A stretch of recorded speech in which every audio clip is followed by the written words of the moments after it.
Right. నేటి తరం paper విశ్లేషణ కార్యక్రమానికి స్వాగతం. మీరు చూస్తున్నది ఏవీ న్యూస్. ఇక రెండో పేజీలో ప్రధానంగా మనకు కనిపిస్తుంది సీఎం రేవంత్‌తో రాజు, కొండ భేటీ. పౌర పౌర సంబంధాల శాఖలో క్రియేటివ్ డైరెక్టర్‌గా నియమితులైన రాజు, కొండ సోమవారం ముఖ్యమంత్రి రేవంత్ రెడ్డిని మర్యాదపూర్వకంగా కలిశారు. ఈ సందర్భంగా ఆయనను ప్రత్యేకంగా అభినందించారు. రాష్ట్ర ప్రభుత్వం సమాచార శాఖలో ఆయనను సేవలు వినియోగించుకునేందుకు కాంట్రాక్ట్ ప్రాతిపదికన నియమిస్తూ ప్రభుత్వం ఉత్తర్వులు జారీ చేస్తే ఆయన వచ్చి ముఖ్యమంత్రి కలిసారు. రైట్. ఘనంగా షీసెల్స్ 50వ స్వాతంత్ర దినోత్సవం. మోడీ గారికి షీసెల్ ఒక అవార్డు అనేది ఇచ్చారు కదా. ఉత్సవాల్లో పాల్గొన్న ప్రధాని నరేంద్ర మోడీ అంటూ మనం ఒకసారి చూస్తున్నాం. ఇక రైతు ఆశీర్వాద సభ వాయిదా, రైతు భరోసా పంపిణీ తర్వాత రైతు ఆశీర్వాద సభ. వరుణుడు కూడా కరుణించడం ఆనందదాయకరం అంటూ డిప్యూటీ సీఎం బట్టి విక్రమార్క అయితే ఇక్కడ మనం చూస్తున్నాం. ఇక ఇందిరమ్మ ప్రజా ప్రభుత్వం చేపడుతున్న రైతు సంక్షేమ ప్రజా కార్యక్రమాలకు మెచ్చి వరుణదేవుడు కూడా కరుణించాడని ఉప ముఖ్యమంత్రి చెప్తున్నారు. ఈ నెల అంటే తలపెట్టిన రైతు ఆశీర్వాద సభను వాయిదా వేస్తున్నట్టు ఇలా రైతు భరోసా కార్యక్రమం మీద తెలంగాణ ప్రభుత్వం కోట్ల నిధులు రైతులకు ఇచ్చే కార్యక్రమం ఈ రోజు జరుగుతూ ఉంది. ఇది మంచి సంతోషకరమైన విషయం. సో మొత్తానికి ఇక మరొక వార్తను చూసుకుంటే కొడంగల్లో 33,000 డూప్లికేట్లు ఓట్లు. రేవంత్ గెలిచింది ఆ ఓట్లతోనే. టిఆర్ఎస్ అధ్యక్షురాలు కవిత ఘాటైన విమర్శలు చేస్తుంది. ఇప్పుడు దొంగలు పడ్డంగా ఇప్పుడు గెలిచి ఇప్పుడు 2.5 సంవత్సరాలు అవుతుంటే ఇప్పుడు ఎందుకు అక్క ఇదంతా? ఇక దేశంలో ఇప్పటి వరకు 8 సార్లు ఓటర్లు జాబితా ప్రత్యేక సవరణ జరిగిందని తెలంగాణ రక్షణ సేన అధ్యక్షురాలు అన్నది. బోధన్ నియోజకవర్గంలో ఏడాదిలో 7,000 ఓట్లు తీసేశారని ఈ విషయంపై ఎన్నికల సంఘం సమాధానం చెప్పాలని ఆమె డిమాండ్ చేశారు. సో మొత్తానికైతే రేవంత్ గెలిచింది కూడా 33,000 ఓట్లు డూప్లికేట్ అన్నట. ఇక ఏదైనా చెప్తేనైనా అర్థం ఉండాలి. ఇక హరీష్ రావుకు మెంటల్ బ్యాలెన్స్ తప్పింది అంటూ ప్రజలు 5 ఏళ్లకు తీర్పునిచ్చారు. ఎందుకు అసెంబ్లీ రద్దు చేయాలి? ప్రతి ఎన్నికల్లో బీఆర్ఎస్ కు ప్రజలు శిక్ష వేస్తూనే వస్తున్నారు. బీజేపీది ఆశ కాదు అత్యాశ. రైతు భరోసా నిధులు వారం రోజుల్లో జమ చేస్తాం. రాష్ట్ర రెవెన్యూ హౌసింగ్ సమాచార మంత్రి పొంగులేటి శ్రీనివాసరెడ్డి. రైతు భరోసా నిధులు విడుదలైపోయాయి. ఇక నగరంలో స్థానిక ఎన్నికలకు రంగం సిద్ధం కావాలి అంటూ వచ్చే అసెంబ్లీకి ఇప్పటి నుంచే కసరత్తు. పార్టీ శ్రేణులకు కిషన్ రెడ్డి పిలుపు. ఇక వీళ్ళతో బీజేపీ వాళ్ళు మొత్తం అసలే తెలంగాణలో మేము అధికారం మాదే అంటున్నట్టు మనం నేటితరం దినపత్రికలోనే మనం చూసాం. మాదంటే మాదే అధికారం అని ఏ పార్టీకి సంబంధించిన ఆ పార్టీ వాళ్ళు చెప్పుకుంటున్నారు. మంచిది, ప్రజలకు దగ్గరగా ఉండాలి. ఇక జీవితం అంటే 100 మీటర్ల పరుగు పందెం కాదు. ఓపిక నిలకడ శక్తితో చేపట్టిన పనులు పూర్తి చేయాలి. విబిఐటిలో Viksit Bharat student conclave Nitin Nabi. Virtual గా పలు జిల్లాల కార్యాలయాల ప్రారంభం. తెలంగాణలో బీజేపీ అధికారానికి ఎంతో దూరం లేదని వ్యాఖ్య. జీవితం అంటే 100 మీటర్ల పరుగు పందెం కాదు, నిత్యం పరుగు పెడుతూనే ఉండాలి, కష్టపడుతూనే ఉండాలని తెలంగాణ బీజేపీ నేతలకైతే మంచిగా బుద్ధి చెప్తున్నాడు ఈ నితిన్ నబీ అనే జాతీయ నాయకుడు, బీజేపీ జాతీయ నాయకుడు. ఇప్పటికైనా తెలంగాణ బీజేపీ ఎంపీలు కళ్ళు తెరవాలి, తెలంగాణ ప్రజల మధ్యకు రావాలి, తెలంగాణ సమస్యలను పట్టించుకోవాలి.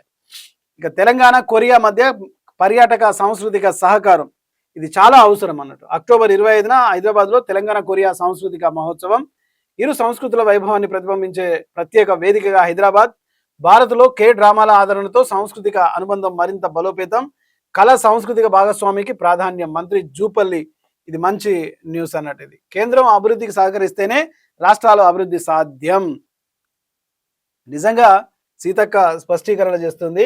60-40 నిధుల విధానంపై తెలంగాణకు తీవ్ర అభ్యంతరాలు. పాత విధానంలో 70% కంపోనెంటల్ కొనసాగించాలి. విబిజీ రామ్ జీ పథకంపై అభ్యంతరాలు ఉన్నాయంటూ మంత్రి సీతక్క కేంద్రం మీద ఒక పోరాటం చేస్తూనే ఉంది. కేంద్రం సహకరిస్తేనే కదా మరి రాష్ట్రాలు అభివృద్ధి సంక్షేమం సాధ్యమయ్యేవి. ఇవి ప్రధానంగా రెండో పేజీలో మనకు కనిపిస్తూ ఉంది. ఇక మూడో పేజీలో మనం ఒకసారి చూసుకుంటే జీవితం అంటే పరుగు పందెం కాదని నితిన్ నబీ చెప్పినట్టుగా మనం ఇక్కడ వార్త చూస్తున్నాం. 33 డూప్లికేట్ల ఓట్లు కొడంగల్లో అంటూ కవితమ్మ ఒక ఆరోపణ అయితే చేస్తుంది. ఇక 2030 నాటికి $1 ట్రిలియన్ ఆర్థిక వ్యవస్థ లక్ష్యం అంటూ మనం ఇది ప్రధానంగా వార్త చూస్తున్నాం. నగరంలో స్థానిక ఎన్నికలకు సిద్ధం కావాలని బీజేపీ కిషన్ రెడ్డి గారు అయితే మాట్లాడినట్టుగా చూస్తున్నాం. కేంద్రం సహకరిస్తేనే రాష్ట్రాలు అభివృద్ధి అవుతాయని మంత్రి సీతక్క ఇక్కడ మాట్లాడుతున్న మాటలు అయితే మనం ఇక్కడ కనపడుతున్నాయి. ప్రధానమంత్రి గ్రామ్ సడక్ యోజన కింద రాష్ట్రంలో చేపట్టే గ్రామీణ రోడ్ల నిర్మాణానికి అటవీ శాఖ అనుమతులు ప్రధాన అడ్డంకిగా మారాయని మంత్రి సీతక్క ఇక్కడ ముఖ్యమంత్రి దృష్టికి తీసుకెళ్లింది. మొత్తానికి చూసుకుంటే కేంద్రం తెలంగాణకు సహకరిస్తలేదనే వాదన మనకి ఇక్కడ బలంగా వినిపిస్తుంది. ఇక ఘనంగా షీషెల్స్ 50వ స్వాతంత్ర దినోత్సవంలో ప్రధానమంత్రి పాల్గొన్నట్టుగా చూస్తున్నాం. హరీష్ రావుకు మెంటల్ బ్యాలెన్స్ తప్పింది అంటూ మనం తెలంగాణ మంత్రులు అయితే గట్టిగా కౌంటర్ ఇస్తున్నారు.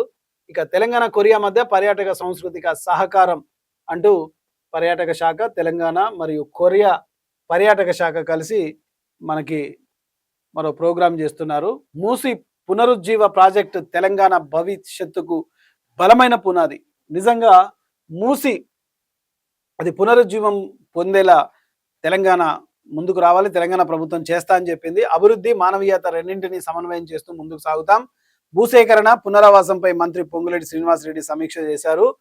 సో ముఖ్యమంత్రి రేవంత్ రెడ్డి ప్రతిష్టాత్మకంగా చేపడుతున్న మూసి పునరుజ్జీవ ప్రాజెక్టు తెలంగాణ భవిష్యత్తుకు, అభివృద్ధికి హైదరాబాద్ నగర రూపురేఖలు మార్చే చారిత్రాత్మక ప్రాజెక్టుగా నిలుస్తుందని రాష్ట్ర రెవెన్యూ, హౌసింగ్, సమాచార పౌర సంబంధాల శాఖ మంత్రి పొంగులేటి అయితే మాట్లాడినట్టు చూస్తున్నాం. సో మూసి చుట్టూ పర్యావరణ పరిరక్షణతో పాటు ప్రజల జీవన ప్రమాణాలు మెరుగుపడేలా ఈ ప్రాజెక్టు రూపకల్పన చేస్తుంది అంటున్నారు. మొత్తానికైతే ఎవరికి వ్యతిరేకం కాదని, ఎవరికి అన్యాయం జరగకుండా ప్రభుత్వం ముందుకు సాగుతుందని ఆయన గుర్తు చేశారు. అభివృద్ధి కార్యక్రమాల పేరుతో పేదల జీవితాలు దెబ్బతినకుండా ప్రతి నిర్ణయం మానవీయ కోణంతోనే తీసుకుంటామని ఆయన స్పష్టం చేసినట్టుగా మనం ఇక్కడ చూస్తున్నాం. సో మూసి గనక కరెక్ట్గా పునర్జీవం పొందితే హైదరాబాద్ రూపురేఖలు కూడా మారే అవకాశం ఉంటుంది. ఎంతో మంది కూడా ప్రభుత్వాన్ని గుర్తుపెట్టుకుంటారు. చరిత్రలో నిలిచిపోయే ప్రభుత్వంగా ఉంటుంది. ఇంకా ప్రధానంగా మరి నేటితరం దినపత్రికలో చూసుకుంటే భవానీ నగర్లో యూజీడీ సీసీ రోడ్ల పనులు వేగవంతం చేయాలి అంటూ ప్రజావాణిలో కాలనీ వాసుల వినతి. 3 రోజుల్లో పరిశీలనకు జోనల్ కమిషనర్ ఆదేశం. అసంపూర్తి పనులతో మురుగునీరు రోడ్లపైకి ప్రజలు తీవ్ర ఇబ్బందులు ఎదుర్కొంటున్నారు. పెండింగ్ యూజీడీ ఛార్జ్ పనులపై వాటర్ బోర్డుతో సమన్వయం, సీసీ రోడ్ల నిర్మాణానికి ప్రాధాన్యత ఇస్తామని అధికారుల హామీ. 3 రోజుల్లో కాలనీ సందర్శించి నివేదిక ఇవ్వాలన్న అధికారులు. హామీలు అమలు చేసి పనులు వెంటనే పూర్తి చేయాలని కాలనీ వాసుల విజ్ఞప్తి. అయితే సుభాష్ నగర్ డివిజన్లో భవానీ నగర్లో జరిగిన ఈ కార్యక్రమంలో drainage under ground drainage Bhavani Nagar colony వాసులు అయితే ఒక కంప్లైంట్ ఇచ్చినట్టుగా కమిషనర్కు మనం ఇక్కడ చూస్తున్నాం. ఇక ఖమ్మం జిల్లా ఆర్యవైశ్య మహాసభ విద్యా కమిటీ ఆధ్వర్యంలో 10వ తరగతి విద్యార్థులకు ఘన సన్మానం. 10వ తరగతి విద్యార్థులు మంచి మార్కులు తెచ్చుకున్న వాళ్లకు ఆర్యవైశ్య మహాసభ విద్యా కమిటీ ఆధ్వర్యంలో వాళ్ళకి గౌరవంగా వాళ్ళను సన్మానించుకున్నారట. ఇక పద్మానగర్ ఫేజ్ 2లో విజయవంతంగా ఎస్ఐఆర్ ఓటర్ల ధృవీకరణ. ఈ ఎస్ఐఆర్ల ఓటర్ల ప్రక్రియ అనేది సవ్యంగా సాగేటట్టుగా ప్రజలు సహకరించాలి. అధికారులకు మరీ విజ్ఞప్తి ఏంటంటే, మీరు ఏం చూడకుండా షిఫ్టెడ్ హౌస్ లాకు అని చెప్పేసి ఇట్లా రాసుకుంటూ పోతే నష్టపోయేది ప్రజలు నష్టపోతారు, ప్రభుత్వాలు కాదు. గుర్తుపెట్టుకోండి. అధికారులారా, మానవత్వంతో, మానవీయ కోణంతో ఆలోచించండి. ఓట్లు తీసేయకండి, ఎంక్వైరీ చేసి తీసేయండి.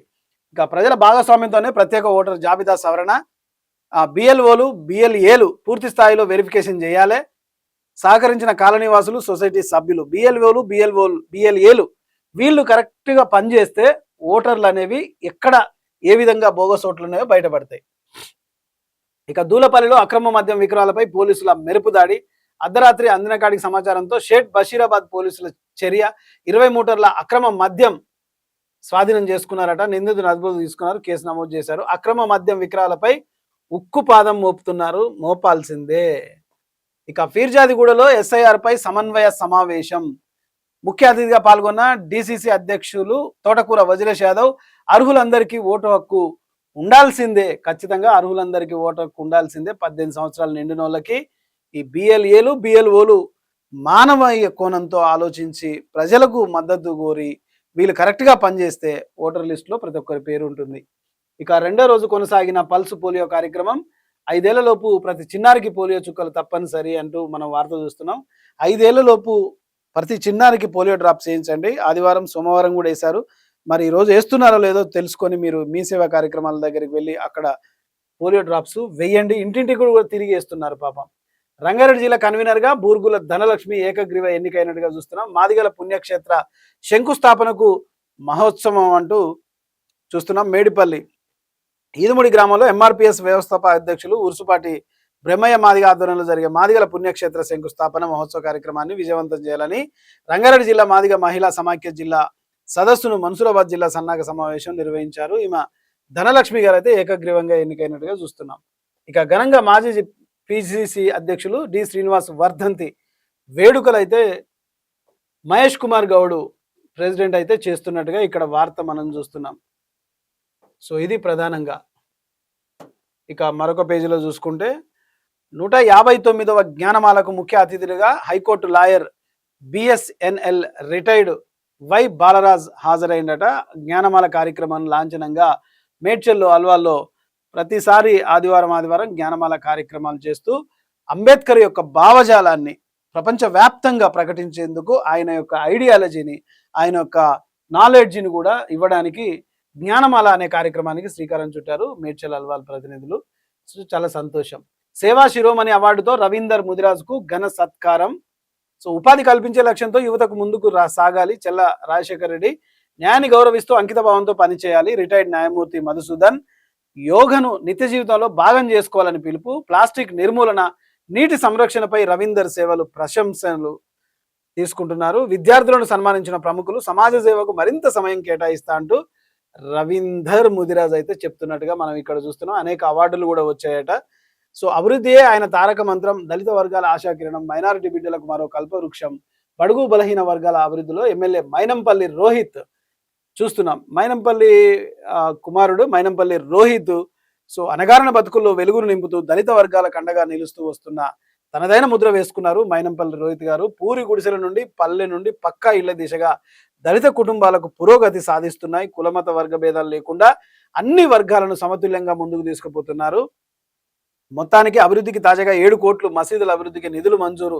ఇలా పాలనా దక్షతలు చూసి పలు మర్యాదలు, గౌరవాలు కూడా రోహిత్ అందుకుంటుండట. ఇది చాలా యువకుడు, మంచి రాజకీయ నేపథ్యంలో పెరిగిన యువకుడు కాబట్టి ప్రజలకు మంచి జరుగుతుంది అని ఆశిద్దాం. భవానీ నగర్లో యూజీడీ సీసీ రోడ్ల పనులు వేగవంతం చేయాలి అంటూ ప్రజావాణిలో ఇచ్చిన వార్తను మనం ఒక చూస్తున్నాం. హైదరాబాద్ ఉప్పల్ బగాయత్ భూ పోరాటాన్ని జయప్రదం చేయండి అంటున్నారు. తెలంగాణ ఉద్యమకారులకు టీఆర్ఎస్ పిలుపు. అనితా చౌదరి టీఆర్ఎస్ లో రాష్ట్ర నాయకురాలు అంటూ తెలంగాణ రక్షణ సేన అధినేత పార్టీ కల్వకుంట్ల కవితమ్మ పిలుపు మేరకు జూలై 2న చలో హైదరాబాద్ ఉప్పల్ బగాయత్ భూ పోరాటాన్ని జయప్రదం చేయాలన్నట. ఎందుకు? ఉద్యమకారులకు 250 గజాల చదరపు స్థలాన్ని ఇస్తామని, ఉద్యమకారులకు పెన్షన్ విధానం నెలకు 28,000 రూపాయలు ఇస్తామని ఏది కూడా ఇవ్వలేదని మాయమాటలు చెప్పి మోసం చేశారని ఇక్కడ తెలంగాణ ఉద్యమకారులకు టీఆర్ఎస్ అయితే పిలుపునిస్తుంది. చూద్దాం మరి జూలై 2న ఉద్యమకారులందరూ ఉప్పల్ బగాయత్లో భూ పోరాటాన్ని చేయాలని పిలుపునిస్తున్నారు. ఇక ఆర్యవైశ్యుల నైతిక విలువల్లో ఆవిష్కరణలే ప్రధాన బలం అంటూ పారిశ్రామికవేత్తలకు జాతీయ వేదికగా ఆల్ ఇండియా ఆర్యవంశ ఇండస్ట్రియలిస్ట్ ఫోరం మంత్రి టీజీ భరత్, ఇక్కడ ఈయన ఆర్యవంశుడే కాబట్టి విలువలు, నైతిక విలువల్లో ఆవిష్కరణలు ప్రధానమైనవని, అదే యువతలు సృజనాత్మక ఆలోచనలు, వ్యవస్థాపక స్ఫూర్తి, పారిశ్రామిక ధైర్యాన్ని పెంపొందిస్తాయని టీజీ భరత్ అంటున్నారు. చూస్తున్నారు. ఇక ఓటరు జాబితా ప్రత్యేక సవరణ ప్రక్రియపై ఇంటింటికి అవగాహన, ప్రజలందరూ ఎమ్యునరేషన్ ఫారాలు సక్రమంగా నింపాలి. 47వ division contested corporator Sandela Vijay Kumar అయితే పిలుపునిస్తున్నాడు. ఖచ్చితంగా ఈ సర్ ప్రక్రియలో ప్రజలందరూ పాల్గొనాలి. ప్రధానంగా మరో వార్తను చూసుకుంటే, మావోయిస్టు అగ్రనేత దుబాసి శంకర్ ఆరోగ్య పరిస్థితి విషమం. జిల్లా ఆసుపత్రికి తరలింపు. వైద్య చికిత్సలు అందిస్తున్న జైలు అధికారులు, ఆందోళనలు కుటుంబ సభ్యులు. భువనేశ్వర్ జైలు నుండి నిమ్స్కు తరలించిన వైద్య సిబ్బంది చికిత్స అందించాలని ప్రజా సంఘాల డిమాండ్ అయితే ఇక్కడ ఉంది. ఛత్తీస్గఢ్ రాష్ట్రంలో భువనేశ్వర్ సెంట్రల్ జైల్లో ఉన్న సిపిఐ మావోయిస్టు పార్టీ కేంద్ర మిలిటరీ కమిషన్ సభ్యుడు దుబాసి శంకర్ అలియాస్ రమేష్ అలియాస్ మహేందర్ ఆరోగ్య పరిస్థితి విషమించడంతో ఆయనను 45 సంవత్సరాల అజ్ఞాతంలో జీవితం గడిపాడట. మెదక్ జిల్లా నల్లమల్ల, ఒరిస్సా, మల్కానగిరి, కోరాపుట్ ఆయా ప్రాంతాల్లో విప్లవోద్యమానికి చురుకైన పాత్రను పోషించిన శంకర్ 2021 ఒరిస్సా రాష్ట్రంలో అరెస్ట్ అయినట్టుగా మనం చూస్తున్నాం. జైల్లో ఉన్నాడు. ఇప్పుడు నరకయాతన అనుభవిస్తున్నాడు. జైల్లో ఆహారం పడకపోవడంతో వాంతులు, విరోచనాలు అయినట్టుగా ఇక్కడ చూస్తున్నాం. ఇక ఆయన ఆరోగ్య పరిస్థితిని గట్టిగా పట్టించుకోవాలని చెప్పేసి గ్రామస్తులు, న్యాయవాదులు, విద్యార్థి సంఘాలు, యువజన సంఘాలు, మహిళా సంఘాలు కూడా ప్రభుత్వాన్ని డిమాండ్ చేస్తున్నాయి. ఇది ప్రధానంగా ఉన్నాయి. ఇక సినిమా వార్తలు. వైజాగ్ వేదిక నేడు లెనిన్ ట్రైలర్ విడుదల. ఇక 2 సినిమాలే అయినా ఎన్నో యుద్ధాలు చేశాం. రాహుల్ సాకృత్యాన్కు విజయ్ బర్త్డే విషెస్ గా అన్నట్టుగా చూస్తున్నాం. తక్కువ మాటలు ఎక్కువ పని, అభిమానికి సమంత రిప్లై ఇచ్చినట్టుగా మనం చూస్తున్నాం. ఇక మెగా ఫోన్ పట్టిన రామ్ పోతినేని అంటూ మరొక వార్తను చూస్తున్నాం. ఇరుముడికి కట్టు లిరికల్ వీడియో విడుదల అంటూ ఒక ఇరుముడికి సంబంధించిన ఒక పాట రిలీజ్ అయినట్టుగా మనం ఇక్కడ చూస్తున్నాం. మీరు యూట్యూబ్లో చూసుకోండి. ఇది ప్రధానంగా నేటితరం దినపత్రికలో ఉన్న వార్తా విశ్లేషాలు. సో ప్రతిరోజు నేటితరం దినపత్రికలో వచ్చే వార్తలపై మీ కామెంట్ రూపంలో తెలియజేయండి. వాటిని కూడా వివరించే ప్రయత్నం చేస్తాం. ఇది ఇవాల్టి ప్రత్యేక విశ్లేషణ. తిరిగి రేపటి కార్యక్రమంలో మళ్ళీ కలుద్దాం. చూస్తూనే ఉండండి ఏవీ న్యూస్.